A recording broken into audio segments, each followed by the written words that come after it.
Il y a 3,5 milliards d'années, les premières formes de vie sur Terre apparaissent parmi les profondeurs de l'océan.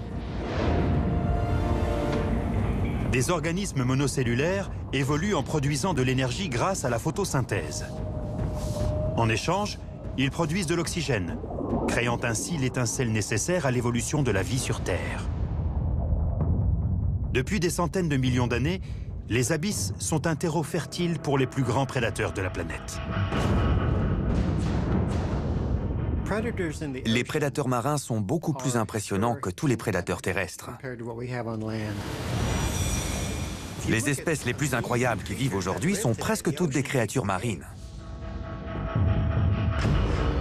Les océans regorgent de prédateurs capables de venir à bout d'un être humain en quelques secondes.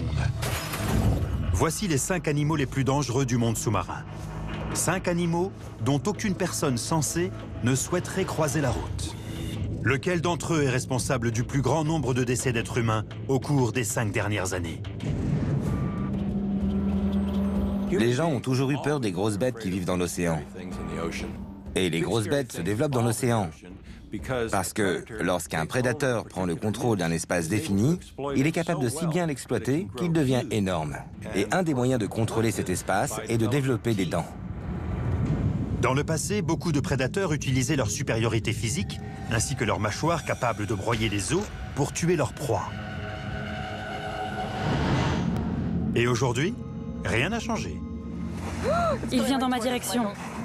S'il y a bien des animaux avec lesquels je n'irai pas nager, ce sont les orques. Ce sont des créatures terrifiantes. La créature qui arrive en 5e position sur la liste des prédateurs sous-marins les plus dangereux pour l'homme est l'orque, également connu sous le nom de baleine tueuse. Pouvant peser jusqu'à 6 tonnes et atteindre 9 mètres de long, ces mammifères marins sont d'ultimes prédateurs qui dominent la chaîne alimentaire. Elles appartiennent au sous-ordre des baleines qu'on appelle les cétacés à dents. Ces féroces chasseurs sont dotés d'énormes mâchoires et de dents incurvées vers l'arrière. Elles sont capables de s'attaquer à n'importe quelle proie, comme des poissons, des phoques, jusqu'à des baleines 2 fois plus grosses qu'elles. Les orques sont les grands mammifères les plus largement répartis sur la planète. Elles peuvent aller où elles veulent. On les trouve dans l'Arctique, dans l'Antarctique, dans les tropiques, partout dans le monde. En Antarctique, elles ont mis au point une façon astucieuse de déloger les phoques des blocs de glace. Et pour ça, elles travaillent en équipe. Elles possèdent une structure familiale très complexe.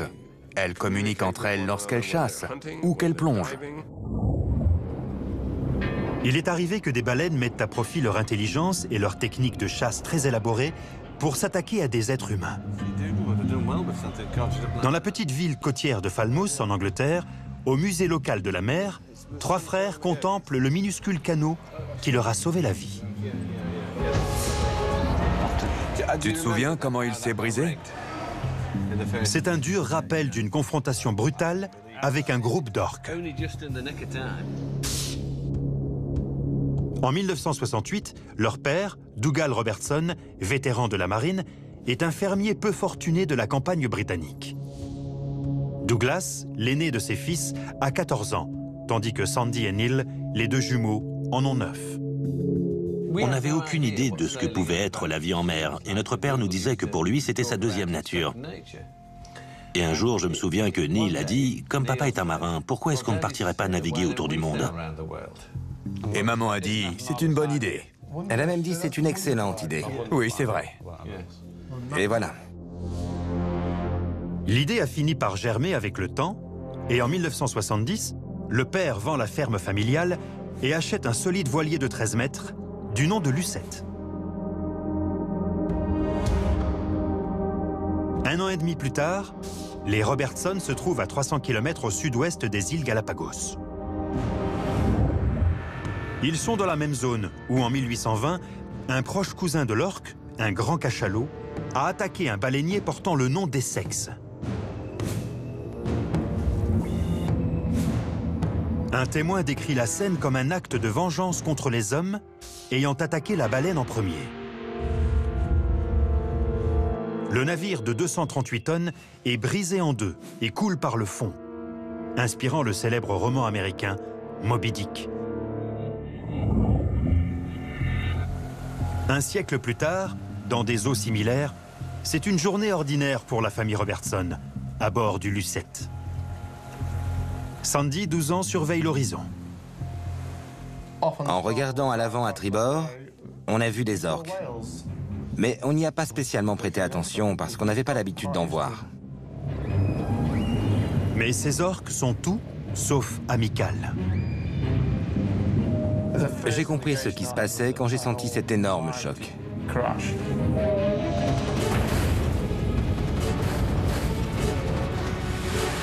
Bang, bang, bang. C'est comme ça qu'elles ont attaqué. Et elles ont frappé si fort que ça a littéralement décollé le bateau de l'eau d'une trentaine de centimètres. Une orque de 6 tonnes, se déplaçant à la vitesse de 24 km/h, peut produire un impact équivalent à celui d'une boule de démolition. Ma tasse de thé a décollé de la table. Comme ça. Et puis elle est retombée. Et quand j'ai regardé sur le côté du bateau, j'ai vu une orque énorme. Et j'ai compris qu'il s'agissait d'une attaque, à cause des dégâts qu'elles avaient faits. Il y avait un gros trou dans le bateau. Mon père avait de l'eau jusqu'aux genoux et il nous a dit d'abandonner le bateau. Et je lui ai dit, oui, mais pour aller où? On était en plein milieu de l'océan Pacifique.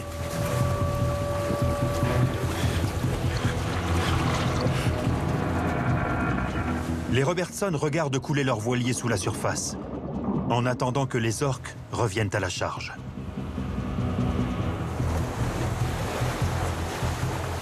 Je me souviens des orques qui nous tournaient autour. Le premier soir, une grosse orque nous a tourné autour en respirant très fort. On était terrorisés. Les orques sont connus pour tourner autour de leur proie avant de les attaquer. On pensait que c'était la fin et que l'orque allait revenir. Mais au lieu de ça, au petit matin, les orques avaient toutes disparu. La question qui se pose est: pour quelles raisons ont-elles attaqué le Lucette? Était-ce un geste de colère, comme celui du cachalot qui aurait coulé les sexes plus d'un siècle auparavant? Ou alors ont-elles seulement confondu le bateau avec une proie? L'explication réside certainement dans la façon dont les orques chassent leurs victimes. Le scientifique Peter Tayak a enregistré les sons les plus subtils émis par leur sonar. Les orques émettent une onde sonore sous la forme d'un clic qui se réfléchit sur tout ce qui se trouve devant elles. Le faisceau du sonar de toutes les baleines à dents est très concentré, comme celui d'une lampe torche. Il a un angle de 6 degrés. Et c'est comme ça que les orques scrutent les environs à la recherche d'une proie, jusqu'à ce que l'une d'elles passe dans leur faisceau. Les orques ont un sens de l'ouïe très développé, à l'instar de tous les mammifères. Cependant, pour s'adapter au milieu marin, celui-ci a évolué à la manière d'un sonar, que l'on appelle écholocation. Ces animaux analysent l'écho grâce à leur cerveau qui leur indique s'ils ont affaire à un mulet ou à un phoque. Et lorsqu'elles chassent d'autres baleines, capables d'entendre leur sonar, elles modifient leurs signaux pour créer ce que les scientifiques appellent un sonar furtif. Elles émettent de plus petits clics et elles évitent que les signaux soient trop réguliers pour les rendre plus difficiles à déceler. Avec des sens plus affûtés, il paraît peu vraisemblable qu'une orque ait pu confondre le son et la forme d'un voilier avec le son et la forme d'une baleine.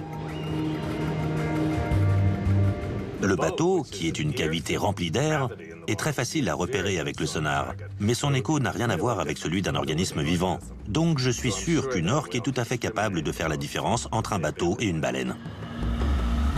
L'historien Richard Ellis a néanmoins une théorie personnelle au sujet de l'attaque. L'orque avait peut-être juste envie de s'amuser. Elles attrapent des phoques, puis elles les projettent dans les airs. C'est très difficile de comprendre pourquoi elles s'en prendraient à un bateau pour ensuite s'enfuir, ou encore pourquoi elles jouent avec leur proie alors qu'elles sont déjà mortes. C'est peut-être juste pour s'amuser.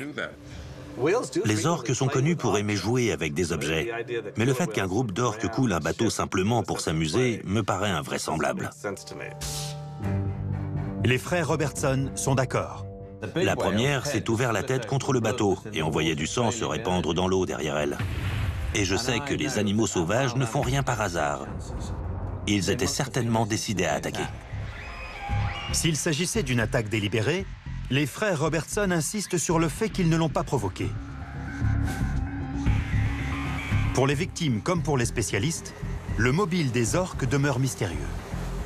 Cependant, les conséquences sont bel et bien réelles.